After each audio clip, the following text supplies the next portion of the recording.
இப்போ நாங்கள் கோணேஸ்வரம் கோயிலுக்கு போய் கொண்டிருக்கிறோம். இது வந்து ஒரு கோட்டைக்கு உள்ளதான் இந்த கோயில் இருக்குது.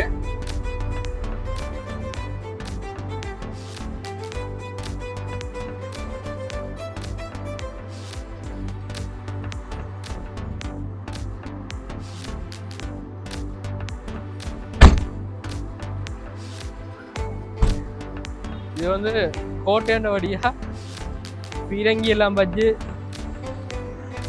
செட் பண்ணிக்கிறாங்க.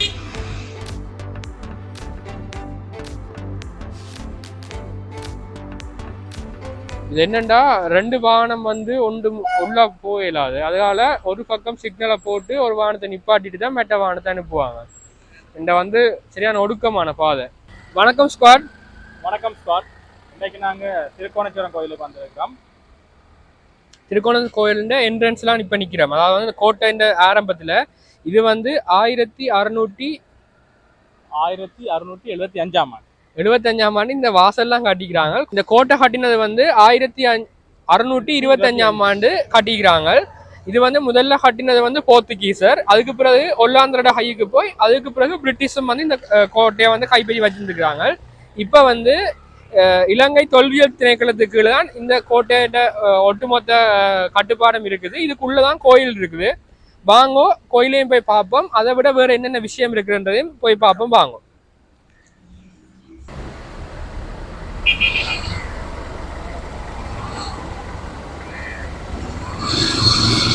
இதுதான் இதோட என்ட்ரன்ஸ். இது வந்து பெரிய பஸ் எல்லாம் இதுக்குள்ள போக இயலாது. ஏன்னா அந்த உயரம் வந்து சரியான சின்னனா இருக்கு. பஸ் எல்லாம் வந்து வெளியெல்லாம் விட்டுட்டு வரணும். மெட்ட வெஹிக்கிளில் வந்தால் கோயிலுக்கு கிட்ட வரைக்கும் நாங்கள் வார வெஹிக்கிள்லேயே போகக்கூடிய மாதிரி இருக்கு. இது வந்து கோட்டைன்ற உள்ளுக்கு இருக்கிற வழியால் இது இந்த இயற்கை வளங்கள் எல்லாமே பாதுகாக்கப்பட்டு கொண்டிருக்கு. அதாவது வந்து பார்த்தீங்கன்னாலே தெரியும், பெரிய பெரிய மரங்கள் எல்லாம் அப்படியே இருக்குது வெட்டுப்படாமல். இதுக்குள்ள விகாரையும் கட்டிக்கிறாங்க. இது எப்போ கட்டினவங்க என்ன விஷயம்ன்றது எங்களுக்கு தெரியாது. இதில் பார்த்தீங்கன்னா சிக்னல் வந்து ரெட் கலர் போட்டிருக்கு. ஏன்னா அங்கேருந்து வெஹிக்கிள் வர்ற வழியால் இங்கேருந்து போய்க்கலாம், அங்கால சிக்னல் மாற்றி போடுவேணும். இதில் பார்த்தீங்கன்னா இந்த கட்டிடங்களும் எல்லாமே பழைய கட்டிடமாக தான் கிடையாது. இது ஒரு சுற்றுலா தலம்ன்றதால கணக்கு பேர் வந்து போகிறாங்க. உண்மையில இதுக்கு வந்து ஸ்ரீலங்கன் ஆர்மியும் வந்து இருக்காங்க. ஏதோ ஒரு ரெஜிமெண்டோடு இருக்குது இதுக்குள்ள.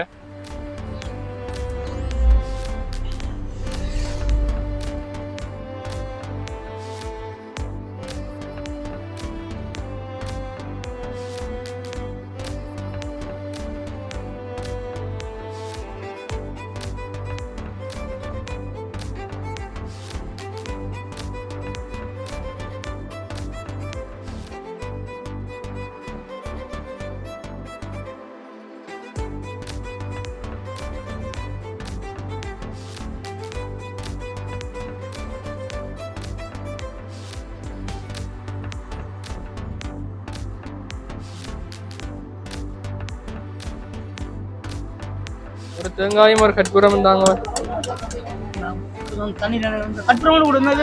எடுத்துட்டு ஓ அங்க கழுவுங்க, கால் கழுவு. சரிதானே, நன்றி. யாழ்ப்பாணத்துல ஒரு தேங்காயும் ஒரு கற்பூரம் 100 ரூபா, திருவோணமலையில 150.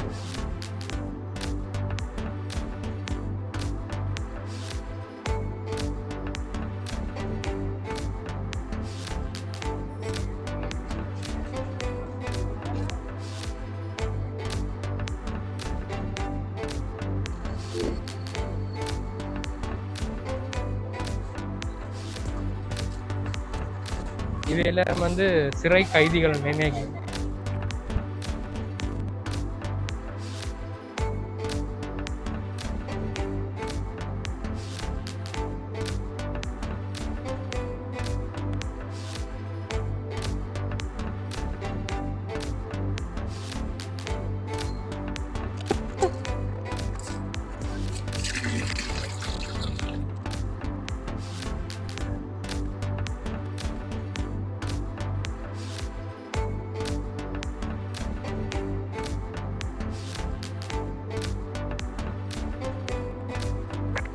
Wait.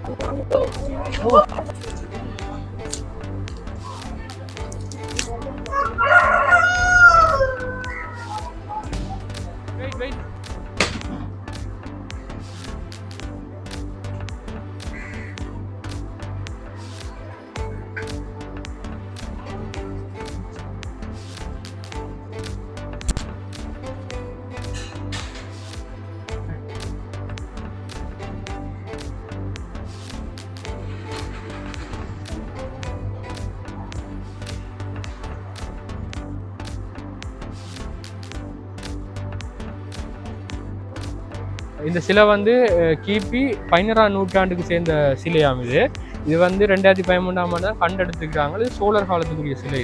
இந்த சிலையை பார்க்கவே விளங்குது அந்த பழைய தன்மை இருக்குதான் இந்த நந்தியில. சிவலிங்கம் வந்து புது சிவலிங்கம், நந்தி தான் பழைய நந்தி. கோயில் வந்து சுத்தி பார்க்கக்கூடிய மாதிரி பின்னுக்கு பாதை இல்லை, இதால போகும்.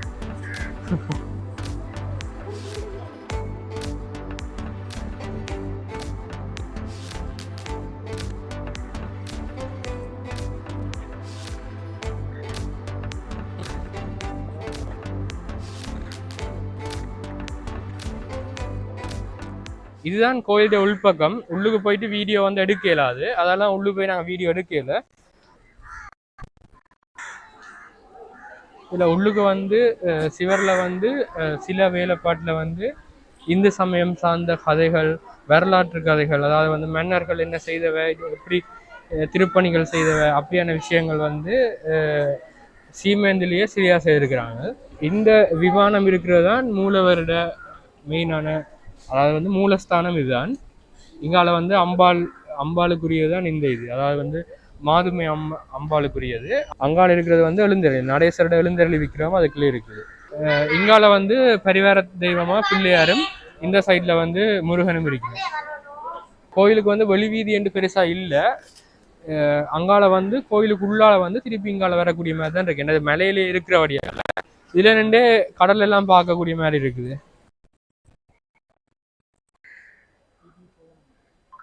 அடுத்தது நீங்க அதுல பாத்தீங்கன்னா எங்கட இந்துக்கள் ஒரு நம்பிக்கையான விஷயம், கிட்ட போய் பார்ப்போமாங்க. இது வந்து இந்துக்களோட நம்பிக்கை. அது என்ன விஷயம்ண்டா, குழந்தை இல்லாத ஆக்கள் வந்து தங்களுக்கு வந்து குழந்தை கிடைக்கணும்னு சொல்லி ஒரு நேர்த்தி வச்சு ஒரு தொட்டில வந்து இந்த ஆலமரத்தில் கட்டுற, அதாவது அநேகமான கோயில்கள் இது செய்கிறவ. இங்கே வந்து அது பிரசித்தமாக இருக்குது.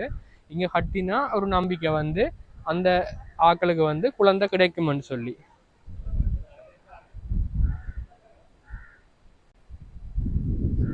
அந்த நம்பிக்கை வந்து பூர்த்தி ஆகிற வழியால தான் இவ்வளவு தொட்டில் வந்து கட்டப்பட்டிருக்குது.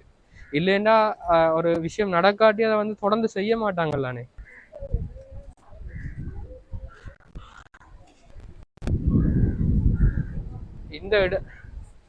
இந்த இடத்தாலதான் குருக்கள் வந்து நடந்து உள்ளால போய் இதுல வந்து பூசை செய்யறது. இதுல நீங்க பார்த்து கொண்டிருக்கிறது தான் வந்து இந்த கோயிலோட தலை விருட்சம். இந்த இதுக்கு கீழ்ப்பக்கம்தான் பழைய கோயில் வந்து இடிச்ச கோயிலோட இடிபாடு வந்து இப்பவும் இருக்குது. அது வந்து நாங்கள் வேறொரு சந்தர்ப்பத்தில் எங்களுக்கு சந்தர்ப்பம் கிடைக்கும் வேண்டாம், அது வந்து கடலுக்குள்ள போய் டைவர்ஸ் மாதிரி உள்ளுக்கு கிளாஸ் எல்லாம் போட்டுட்டு போய் தான் பார்க்கலாம். அது இப்பவும் இருக்கு, அதை உறுதிப்படுத்தி இருக்கிறாங்க. வேறொரு சந்தர்ப்பத்தில் உங்களுக்கும் காட்ட எலுமெண்டா எங்களுக்கும் பார்க்க எலுமெண்டா பார்ப்போம். ஸ்கூபா டைவிங் தான்.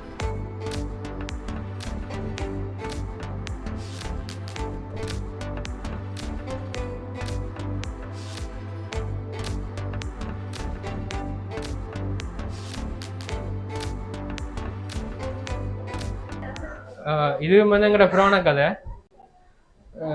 என்ன விஷயம்னா, எங்கட மார்க்கண்டேயரும் ஜெமனும், அதாவது வந்து மார்க்கண்டேயரை வந்து பாசக்கைத்தல் அந்த விஷயம்தான் இதுல சிலியா செய்திருக்கிறாங்க. அதே நேரம் இதுல வந்து கல்லிலேயே வந்து மலையிலேயே செதுக்கி இருக்கிறாங்க. திருஞான சம்பந்தர் வந்து திருக்கோணேஸ்வரத்துக்கு மேல பதிகம் பாடினவர். அந்த பதிகத்தை வந்து இதுல பொறிச்சிருக்கிறாங்க கல்வெட்டாவே. அதுவும் உண்மையில நல்ல ஒரு விஷயம். இது வந்து காலங்காலமா அப்படியே இருக்கு.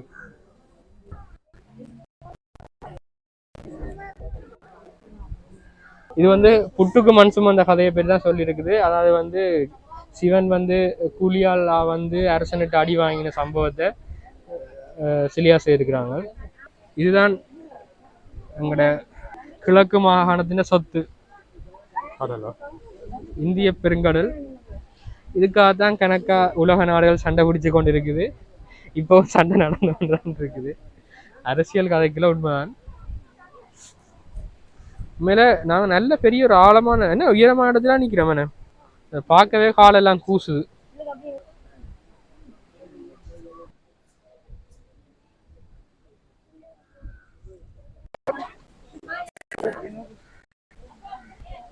இது எல்லாமே வந்து தேவாரங்கள் வந்து கல்வெட்டில் இப்போ வந்து பொறிச்சிருக்காங்க. இது வந்து பழசு இல்லை, இப்போ இருந்த கல் எடுத்து அதில் வந்து பொறிச்சிருக்காங்க.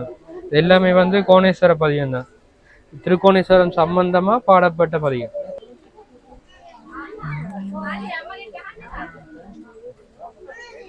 இதுவும் ஒரு காலத்துல வந்து இந்த கல் உடைஞ்சு விழும். இந்த மரம் வந்து இருக்கிற வழியால இதுலயும் ஒரு விஷயம் ஒன்று நடக்குது. நல்ல ஒரு கலெக்டிங் பாயிண்ட். எல்லாருமே வந்து காசு போடுறாங்க. ராவணன் வந்து கோணேஸ்வரர் பெருமான கும்பிடுறார். அன்பர்கள் எல்லாரும் கோணேஸ்வரனுக்கு ஏன்னா ராவணேஸ்வரனுக்கு காசு போடணும். பேர் எழுதுகிற விஷயங்கள் வந்து உண்மையில கூடாத விஷயம். அதை வந்து பேர் எழுதுறது, மரத்துல ஆணியால இல்லாட்டி கத்தியால பேரை வெட்டி விடுறது, இந்த விஷயங்கள் எல்லாமே தவிர்க்கணும்.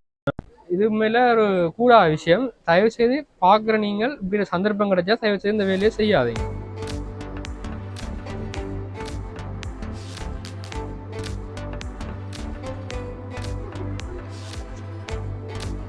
ஓகே, கோணேஸ்வரம் உள்ளே போய் பார்த்துட்டோம். உள்ளே வந்து உங்களுக்கு காட்டையெல்லாம் போயிட்டு வெளியில் வச்சு தான் காட்டினாங்க. உண்மையில் இந்த சிவன் கோயில் வந்து ஒரு வரலாற்று தொன்மையான சிவன் கோயில். ஏன் நான் அதை அப்படி சொல்கிறேன்னுண்டா, எங்களோட சமய குறவர்களால் பாடப்பெற்றது. அதாவது வந்து இந்தியாவிலிருந்து அவங்க தங்களோட ஞான திருஷ்டியால் பார்த்து இந்த சிவன் கோயிலில் பற்றி தேவாரம் பாடியிருக்கிறாங்க.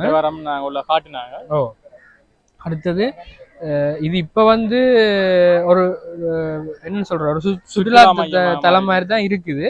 ஆனால் எங்களோட அந்த கலாச்சாரமும் பாரம்பரியமும் இப்பவும் பேணப்பட்டு வருது. நீங்களும் வந்து பாருங்க. கலாச்சாரம் பாரம்பரியம் பேணப்படுறது சிவராத்திரியை வந்து பார்த்தா தெரியும். ஓ, அதான் சிவராத்திரி. சிவராத்திரியில விஷயம் என்னன்னா, நகர்வலம்னு சொல்லி திருகோணமலைக்கு சாமி இறங்கி போய் ஒரு நகர்வலம் பாற விஷயம்லாம் நடக்கிறது. அடுத்தது இந்த கோயில் வந்து என்ன டைம் திறந்திருக்கும்ன்றது வந்து டிஸ்கிரிப்ஷன்ல இருக்கு, அதையும் பார்த்துக்கொள்ளுங்க. இது அநேகம் உங்களுக்கு தெரிஞ்சிருக்கும். லொகேஷனும் வந்து டிஸ்கிரிப்ஷன்ல போடுறோம். ஓகே, நான் போய் கடையில் பார்த்துட்டு போவோம். ஓகே, இதுல வந்து ராவணன் வெட்டும் இருக்கு, அதையும் பார்ப்போம்.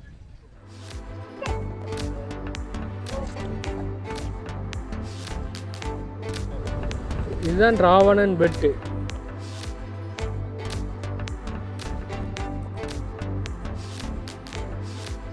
இந்த லக்ஷ்மி நாராயணர் சிலையும் வந்து 1944ஆம் ஆண்டு வந்து பிரிட்டிஷ்காரர் வந்து ஒரு தண்ணி தேவைக்கு வந்து அகழிகின்றதுல அந்த அகழியிலிருந்து நிலத்துக்குள்ள இருந்து எடுத்துக்கிறாங்க.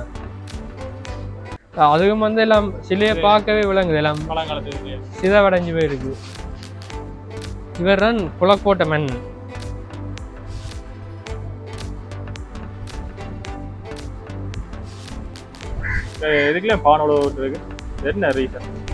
இது வந்து எனக்கும் படிவா தெரியாது.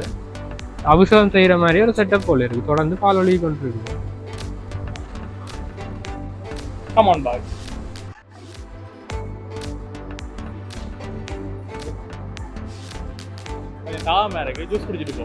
ஓகே, பிரியாணி சாப்பிடல, ஜூஸா குடிப்போம், சாப்பாடை பேருந்து யோசிப்போம். அது இந்த லொகேஷன் சொன்னாங்க.